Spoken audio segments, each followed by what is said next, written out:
Hey, what's going on, everybody? Benny with BB Aquatics here. And before we dive into this episode, I just wanted to give a little update on the 60-gallon reef. We've got some new fish, and I was super excited to share that with you guys. We've got a 6-line wrasse, a new Ocellaris clownfish, and a lawnmower blenny. So without further ado,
what is going on, guys? Benny with BB Aquatics here once again.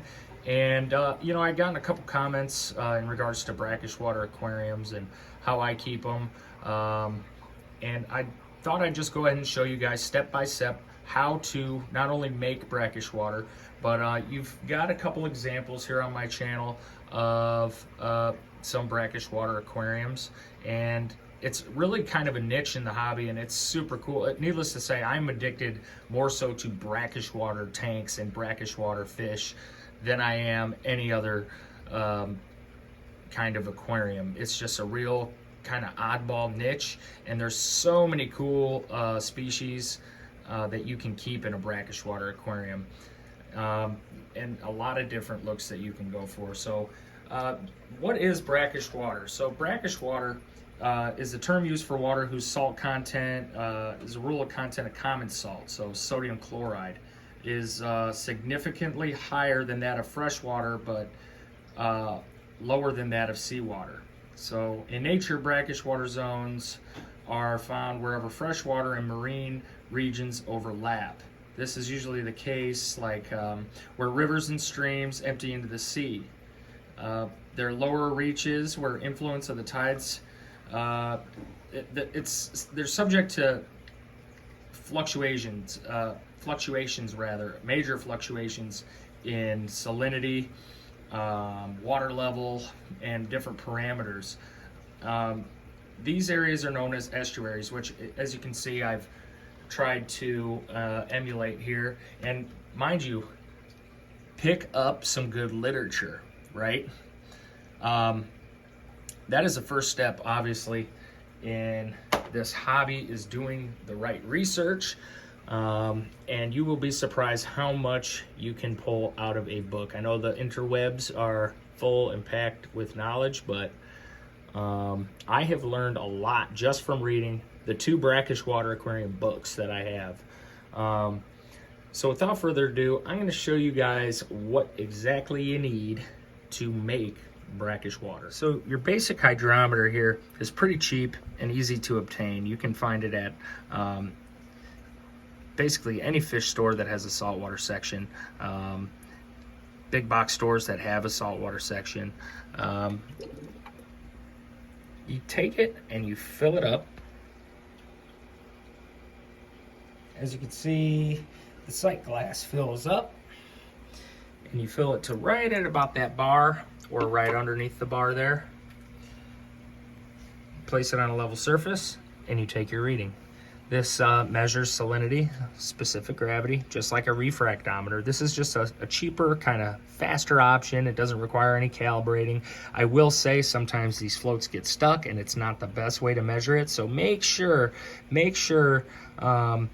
you take a couple of readings and get it right, because sometimes it is not right. And right now it's looking to be just about right. We're at 1.002, very, very low end brackish. And as I'm bringing this up, that will obviously change. But that is your hydrometer. Pretty simple, pretty easy to use, not bad. Now guys, I do want to note that the hydrometer does have to be cleaned with fresh water after each use. It's just kind of proper keeping of these, or else that salt, if you are measuring a lot of salt content, any salt content really, when it dries up, it'll make these floats stick. So I know I had mentioned before that the floats like to stick, but I didn't really tell you why. Sometimes you get them and they're just messed up. Other times it's just improper cleaning. So you want to really just make sure that you're cleaning this with fresh water, flushing it out after each use. Now this here, if you are a saltwater hobbyist, you should know what this is. This is a refractometer, and basically you take your salinity readings with this. You fill that sight glass with a couple drops of water. There's a calibrating screw here that you use to calibrate it. You calibrate it with fresh water, usually RODI water, and then you will hold it up to the light and you'll take your reading. So I know mine's calibrated. I just calibrated it. Get some water, make sure that there are no bubbles in your sight glass, and let's see if we can recreate this here. No promises. So as you can see, we are still on the very much low end, 1.002 specific gravity. And that is how you use a refractometer.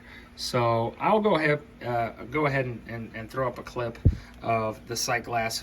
That way it's a little more clear. But basically, you see the values of your percent of salt and your specific gravity. And you line that blue line up to whatever number value that you're at, and that's where you're sitting. You do want to make sure you rinse these with RO water, just the sight glass. You don't want to get the whole thing crazy wet. Most of them come with a little dropper. You throw 3 or 4 drops in the sight glass, close it up, and you're all good. But you want to clean it after each use, and then, like I said, it does require calibrating, but it's super simple. Fresh water goes in here, and then you basically look up into the light. You turn your set screw until you reach a value of 0, and that blue line is on the 0, and then you're calibrated and ready to rock. All right, so now that we know what we're going to be using to measure the salinity of our brackish water, you're going to want to find yourself a good marine salt. This is Instant Ocean. They make the just marine salt, and they have the reef crystals, they call it, which is more so formulated with those major and minor trace element values of a reef aquarium and what you might want to use if you're keeping corals. I personally do use the reef crystals, and for my brackish water aquariums, I use the just instant ocean sea salt. Now, you're not going to want to use this. Everybody knows what this is, right? Table salt, sodium chloride, right? Just throw a little spritz in there and you'll be good. No, don't do that. Don't use table salt to mix salt for your aquarium. Also, this might be the next step that someone might look at. Oh, well, it's aquarium salt, right? No, this is not what you want to use. You want to use a good, high quality marine salt mix. This is used for quarantining your fish, medicating your fish. Salt helps to ward off different parasites and bacterial diseases, so on and so forth. So now that we've got that out of the way, use a good salt mix, marine salt. It doesn't have to be instant ocean. I found instant ocean works for me. It's affordable, it mixes well, and it mixes quick. I still like to give it a little bit of time. Now, as far as water goes and your water source, you can use tap water depending on where you live. This may or may not be a good option. I am recommending only merely what works for you. I don't recommend using any water that comes from your tap that is just naturally dirty. Sometimes well water can be this. Sometimes the city water can have a lot of heavy metals and a lot of nasties in it that you don't want to use for your aquariums, no matter what they are, right? So I use tap water for my brackish water aquariums and freshwater aquariums, minus the 112 gallon planted tank. I use a mixture of 50% tap and 50% RODI water just to bring down that carbonate hardness. Now, with that being said, you can use RODI water to mix your brackish water, as the salt has the minerals needed to supply the fish and other inhabitants of your aquarium with the proper nutrients and minerals that they need to survive. So this goes without saying, if you guys are going to use tap water, always use a good dechlorinator. I am in no way sponsored by Seachem products at all, but I do use their products. Prime is a great dechlorinator and detoxifier for heavy metals, and as well as ammonia, nitrite, and nitrate. Pretty strong stuff. Use with caution. Don't overdose it.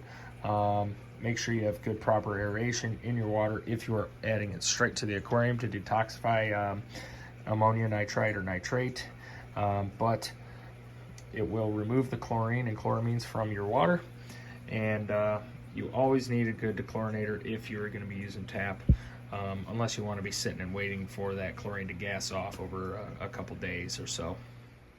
Now, the good thing about using these using the instant ocean sea salt or any salt mix that comes in a 5-gallon bucket is, once you're done, you just end up with a huge collection of instant ocean 5-gallon buckets, which I'm totally cool with because it's perfect for mixing water. So that goes without saying. A good mixing vessel is definitely needed for mixing your salt water, as well as a measuring cup. You can use a half cup, 1 cup, it doesn't really matter. Just make sure that you know how much you're putting in, and this goes in hand with knowing the exact specific gravity that you're aiming for. So we'll use the 60-gallon mangrove estuary as an example. So we're at 1.002.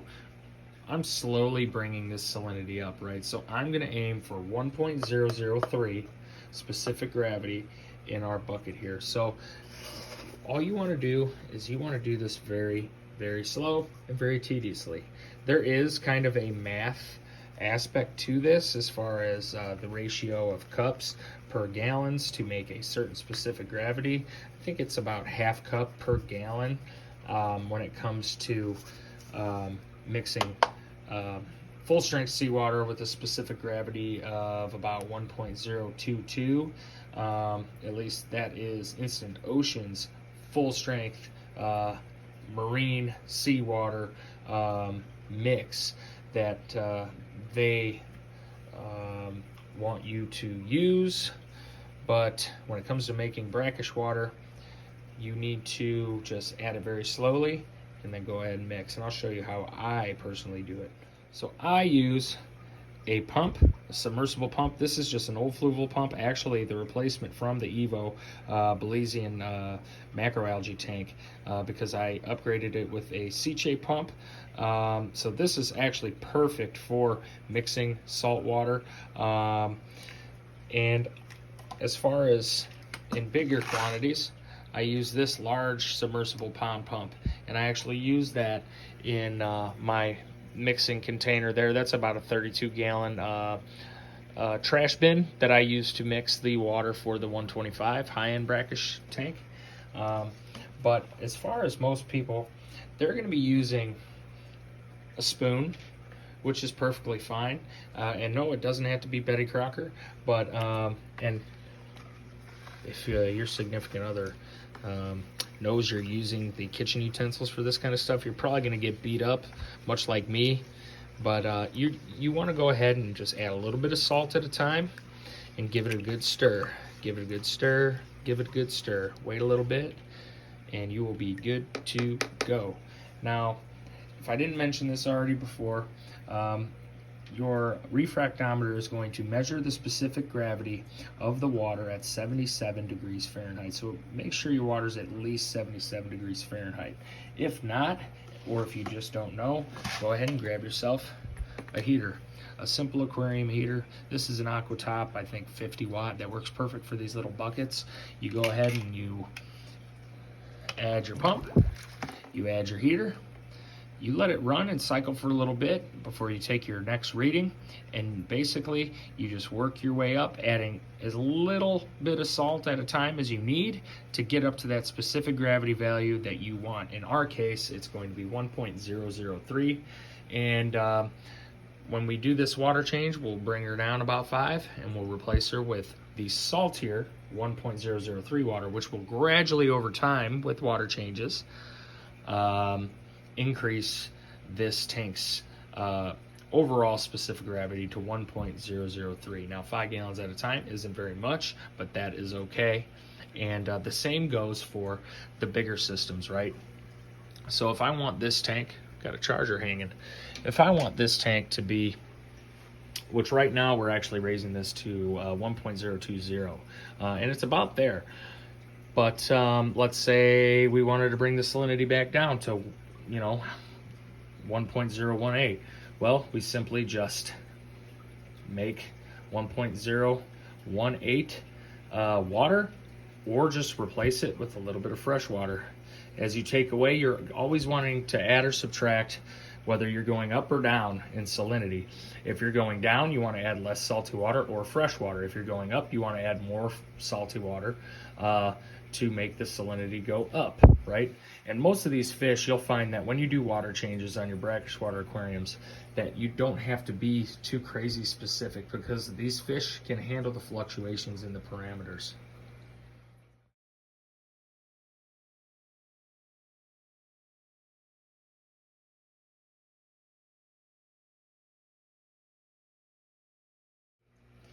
And guys, that is basically it.